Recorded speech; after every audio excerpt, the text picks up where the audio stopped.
Well, here's a video I never thought I'd make. Telling people to blindly believe in God. Anyone who knows me probably knows I'm not the preaching type, as I would sooner rant about how religion is a tool used to control people through fear of the unknown. That naturally raises a question. Why, in all my religious disillusionment, would I ever make a video telling people to put faith in God's vision?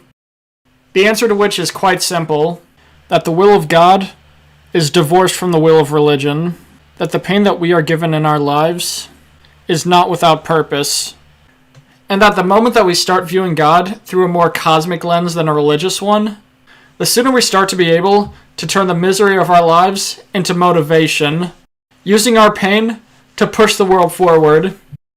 Similar to how fiction writers give trauma and hardship to their characters to push their growth and motivation, reminding us not only of our strength as humans, but also our capacity for empathy among those who share our struggles.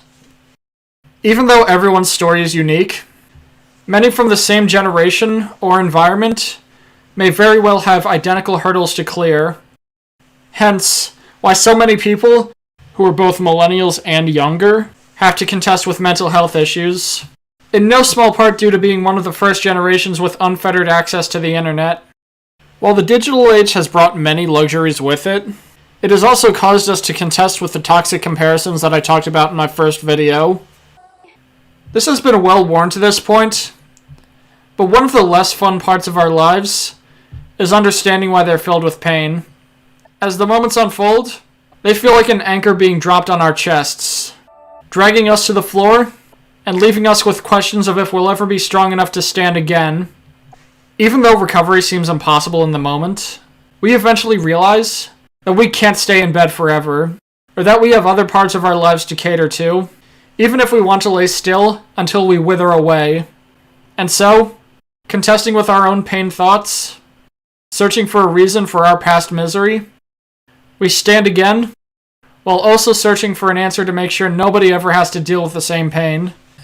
And even in the cases where agony is unavoidable, we can at least see the clarity that arose from someone else's period of hardship, while also attributing both our joy and our misery to a divine entity, so that we may provide both hope and logic where it was absent beforehand. With all this in mind, I want to discuss my last year in elementary school, where I was faced with a challenge that I did not choose, but one whose purpose eventually made itself known to me. That challenge, of course, was depression. Anyone who's dealt with this beast knows that it can hit from anywhere for any reason, regardless of how reasonable the trigger. In my case, it was an activity where we'd be tie-dyeing white tees. Sounds fun, right? I thought so. Heck, I was excited for an entire week leading up to this event. There was just one problem, however. For someone with depression, the greater the height of happiness, the greater the fall. Happiness to someone with depression can be like water to someone with rabies, as our poison joy can impress a strange and unexpected question in our minds. Why do I deserve to be happy? Even though it doesn't sound logical to anyone who doesn't have to go through it, the intensity of our happiness transfers to an equally intense self-loathing as a moment of undeserved glee quickly approaches, sapping our body of the desire to do anything, no matter how fun. And of course, as was par for the course, I felt as though all the energy that I once had completely evaporated. All the anticipation I had in days leading up to the event was gone, whisked away on a whim of me telling myself that I didn't deserve happiness. Voices, words that I did not choose, filled my head, robbing me of the will to do anything. When the hour to enjoy myself actually came, I only felt like sitting in the cafeteria, finding a spot in the bleachers, and crying to myself. And while I was there, I thought things as a kid that people can't be talked down from unless it's by someone who's been through the fire before. Hence, why I'm explaining this now. It took me decades to feel it, understand it, come down from it, and put it into words. Depression was not the suffering that I chose, but it was the one that I was given, which means that it was my lot in life to understand it and explain it so that nobody else ever had to feel the same way again. And even if I couldn't save people from being depressed, the least that I could do was show them that their pain may mean something after all. In fact, at the risk of sounding egotistical, I've even started to call myself a divine instrument as of late.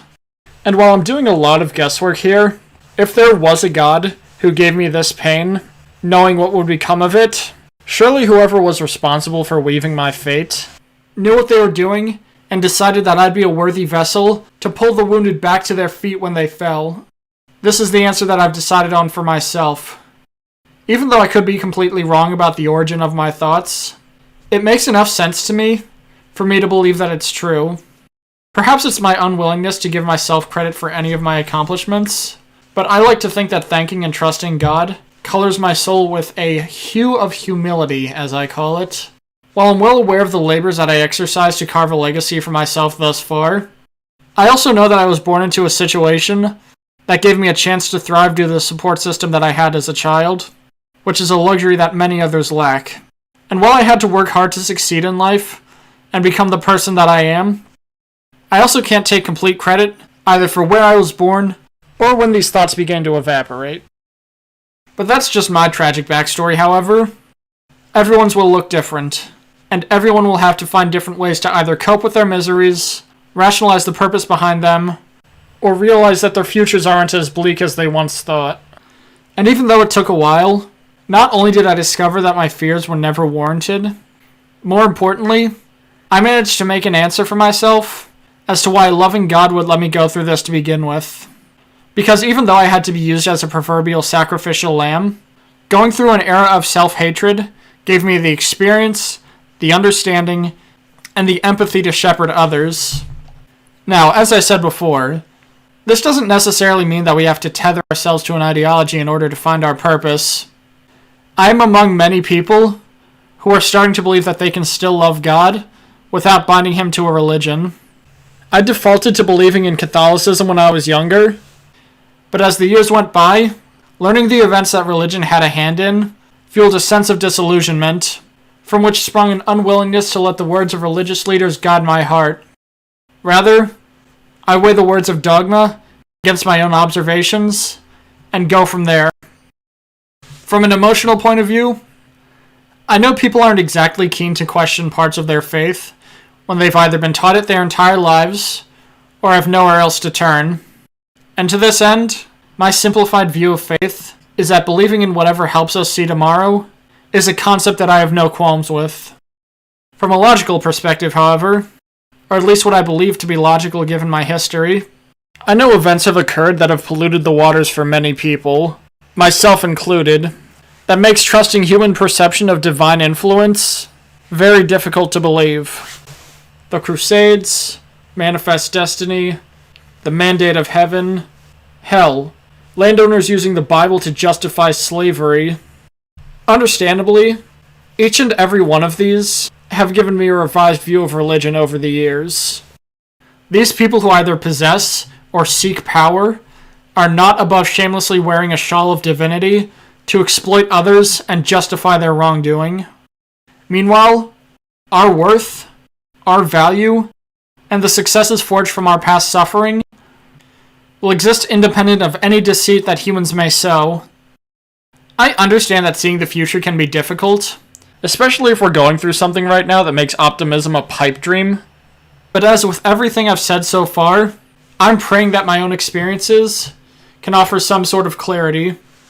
I know what it's like to question my own worth, to have days of crushing uncertainty, to have the energy to move strangled out of me, and to only be kept alive by the fear of burning in hell. I also know, however, what it's like to find inner peace, to compare my past uncertainties to the inner clarity that I found, to recognize the worth that exists within each human, myself included, and to find no absolution in the selfish motivations of some religious figures. At the end of the day, even the highest religious authorities are only human.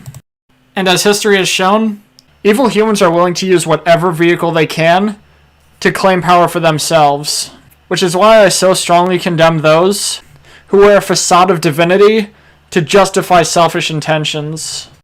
Beyond the truth and lies humans can weave, however, I have faith that whoever is writing our story is a plotter.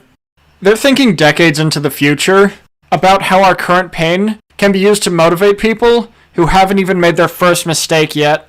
And while I've certainly made my fair share, the least that I can do is not only use them to educate others, but attribute my pain to a divine entity that has a better understanding of the future than me.